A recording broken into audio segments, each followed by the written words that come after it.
Merhaba. Elimizde çok kişisel, bir o kadar da aslında düşündürücü bir kaynak var.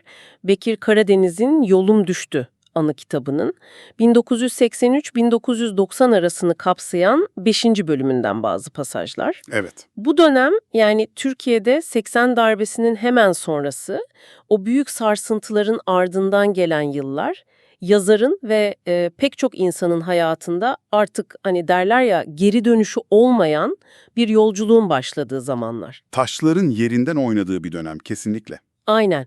Yani elimizdeki bu metin sadece böyle bir anı dökümü değil aslında. Daha çok hafıza üzerine, geçmişle hesaplaşma ya da belki hesaplaşamama üzerine, Evet, o da var. sürgün psikolojisi, göçmenlik gerçeği, bunların o karmaşık katmanları üzerine yoğun bir düşünme hali gibi. Bizim de buradaki niyetimiz bu kişisel anlatıdan yola çıkıp o dönemin ruhunu biraz anlamak. Anlamlandırmak. Evet, bireylerin yaşadığı o kopuşları, yazarın o hissini, artık hiçbir şey eskisi gibi olmayacak hissini size aktarabilmek, metindeki bazı ilginç detaylara, yazarın kendi iç sorgulamalarına odaklanacağız. Hadi başlayalım o zaman. Evet, bu pasajlar dediğin gibi olayların sadece kronolojisini vermiyor. Daha çok olayların bireylerin iç dünyasında bıraktığı izleri gösteriyor. Ve zamanla bu izlerin nasıl yeniden yorumlandığını, anlam kazandığını. Hı hı. Yazarın da dediği gibi özellikle o 70'lerin sonundaki kaos ortamı. Olaylar çok sıcakken sağlıklı bir analiz yapmak yani neredeyse imkansızmış. Öncelik başkaydı tabii. Öncelik hayatta kalmaktı, evet. Öyle derinlemesine düşünmek değil. Bu da işte yıllar sonra geriye bakınca yaşananları anlama çabasının önündeki temel engellerden biri oluyor aslında. Kitabın bu bölümüne yazarın verdiği isim de çok şey anlatıyor. Dönüşsüz yol. Yani önceki dönemlerden farklı olarak bu yıllar artık kesin bir kopuşu ifade ediyor diyor. Umutların tükendiği bir nokta. Aynen. Geri dönüş umudunun bittiği bir süreç. Hatta ilginçtir, bunu kendine bile itiraf etmekte çok zorlandığını da yazıyor. Bu gerçekten dikkat çekici bir nokta. Çünkü başlangıçta hani sürgündeki çoğu insan gibi bir gün dönme umudu vardı değil mi? Ya da en azından söylemi. Kesinlikle vardı, hem de çok güçlüydü. Yazar o ilk dönemdeki ruh halini anlatmak için Bertolt Brecht'in şiirine atıfta bulunuyor. O meşhur şiir. Evet, sürgün süresi üzerine düşünceler. Ve tabii Zülfü Livaneli'nin bestesi. Bir çivi çakma duvara, yerleşme dizeleri. Evet, evet. Ölecekmiş gibi yaşama hali. Ama yazar diyor ki, zamanla bu geri döneceğiz söylemi oldu, gerçeklikten koptu. Bir yanılsamaya dönüştü. Ayakları yere basmayan bir şeye yani. Aynen.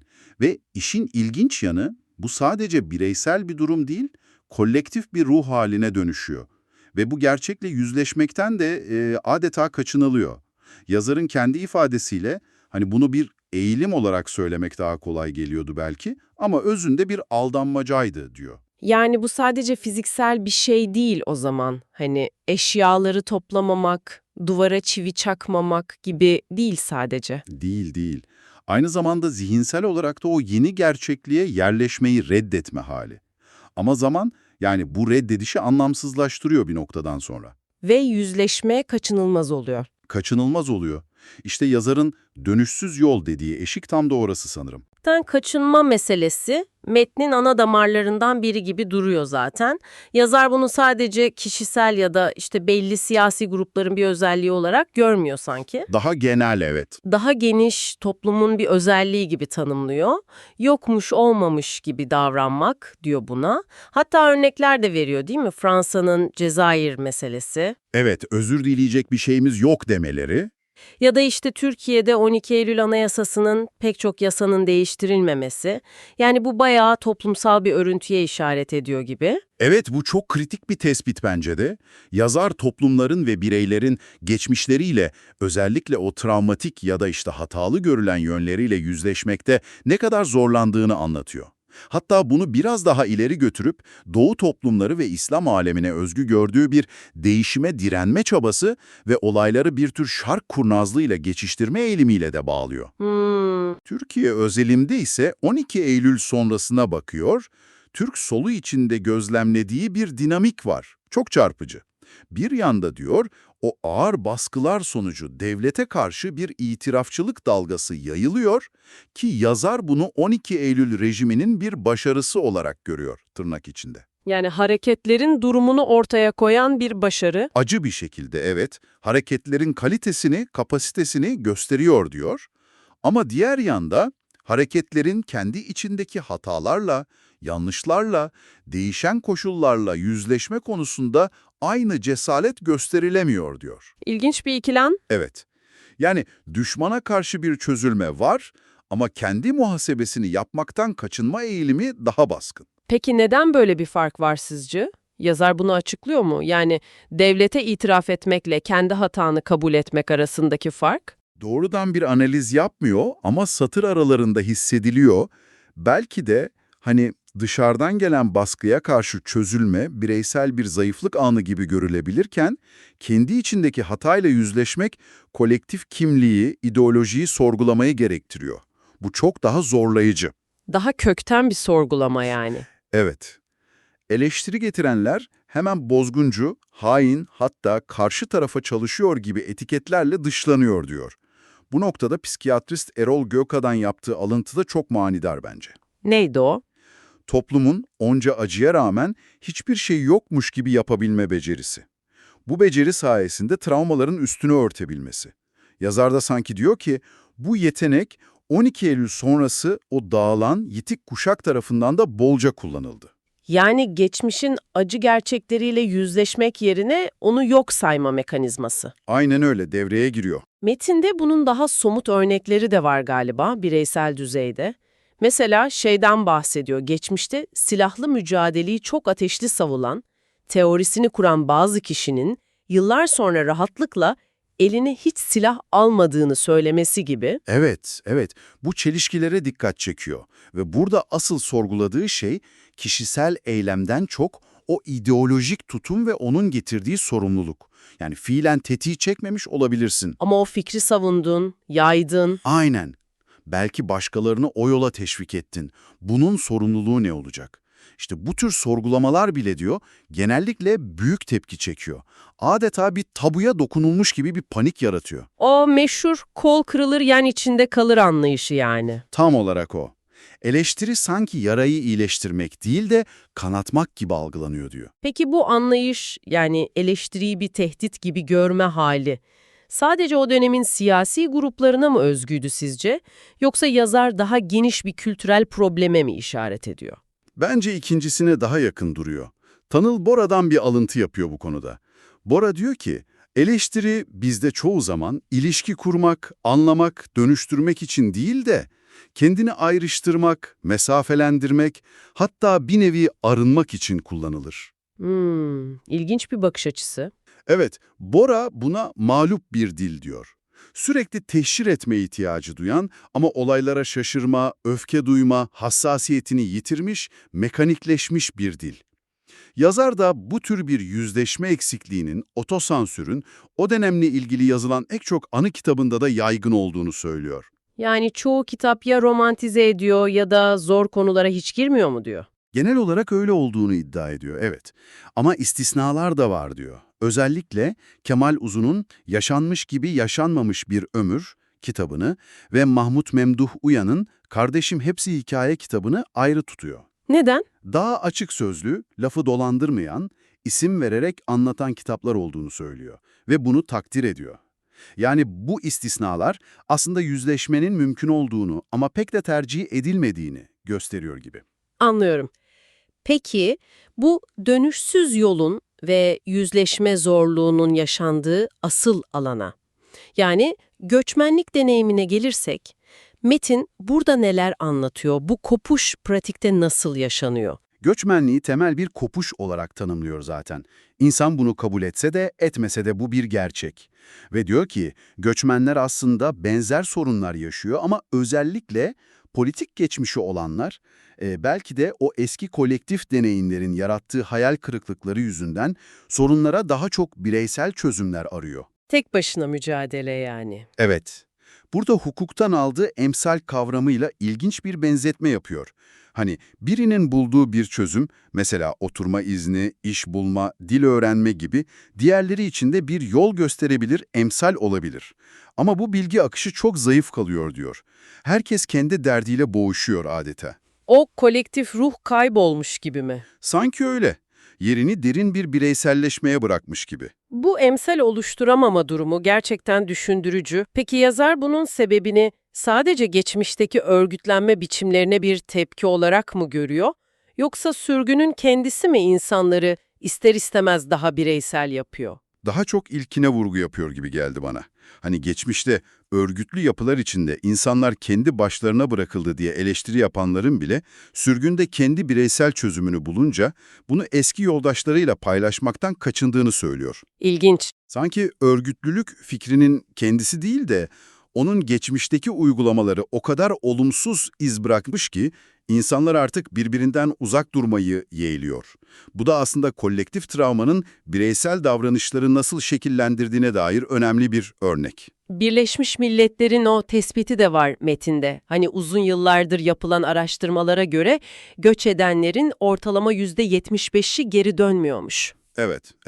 O istatistiği alıyor yazar. Peki bunu kendi anlatısında nasıl kullanıyor? Bu genel istatistiği kendi siyasi çevresi, yani eski devrimci yol hareketi için değerlendiriyor ve diyor ki bu oran bizim için çok daha yüksek. Yani %25'lik o geri dönen dilime girebilecek 5 kişiyi bile sayamam diyor. Vay canına. Ve burada yine ironik bir şeye parmak basıyor. Zamanında başkalarını mücadeleden kaçmakla, geri çekilmekle, hatta köstek olmakla suçlayan kesimlerin de neredeyse tamamı geri dönmedi diyor. Bu da yine o yüzleşme meselesine bağlanıyor o zaman. Geçmişteki söylemler ve bugünkü gerçeklik. Aynen öyle. Doğrudan bağlantılı. Peki bu %75'lik hatta yazarın çevresi için daha da yüksek olan oran, bu psikolojik olarak ne demek? Yani bir yandan belki döneceğiz deniyor ama bir yandan da istatistiksel olarak dönüş ihtimali çok düşük. Bu bir gerilim yaratmıyor mu? Yaratmaz mı? Kesinlikle yaratıyor. İşte tam bu noktada adaptasyonun önemi ortaya çıkıyor.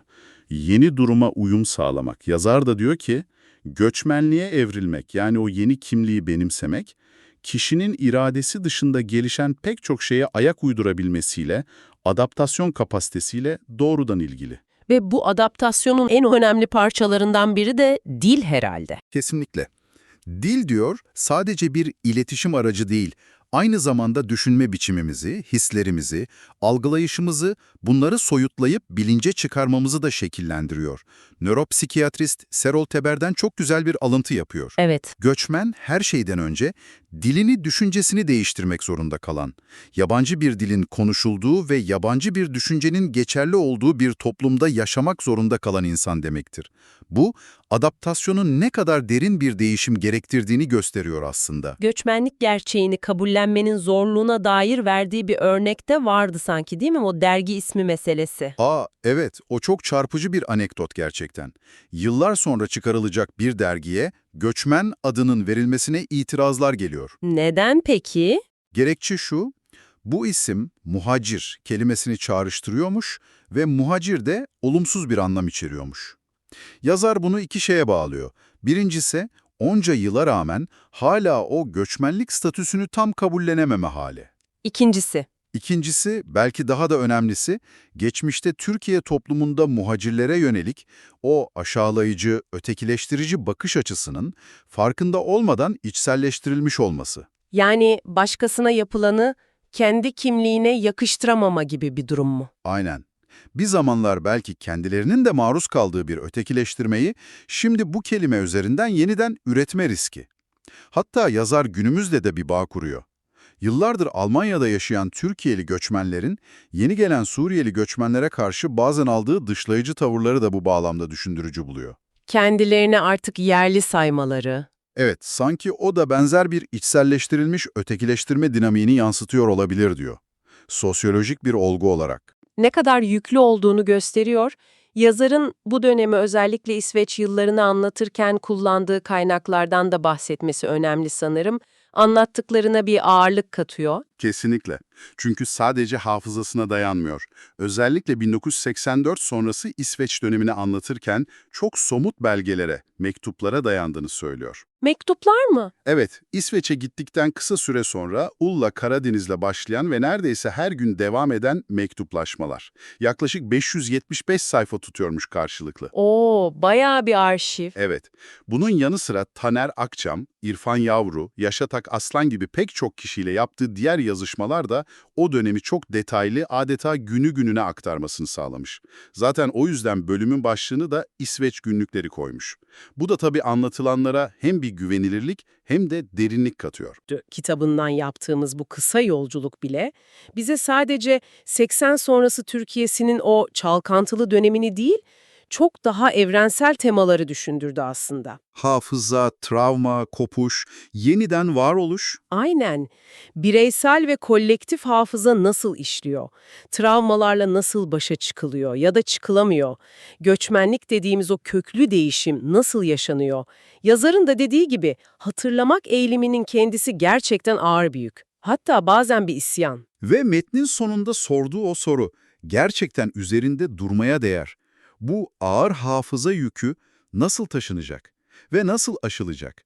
Bu yüzleşmeyi, bu deneyimleri yaşayanlar mı yapacak ille de? Yoksa Yoksa gelecek nesiller mi? Daha mesafeli, belki daha objektif bakabilecek olanlar mı? evet, yazar da bunu bugünden kestirmek zor diyor. Belki de cevap hani ikisinin birleşimindedir. Hem kişisel hesaplaşma cesaretinde hem de dışarıdan yapılacak daha soğukkanlı incelemelerde. Kim bilir? Çok doğru.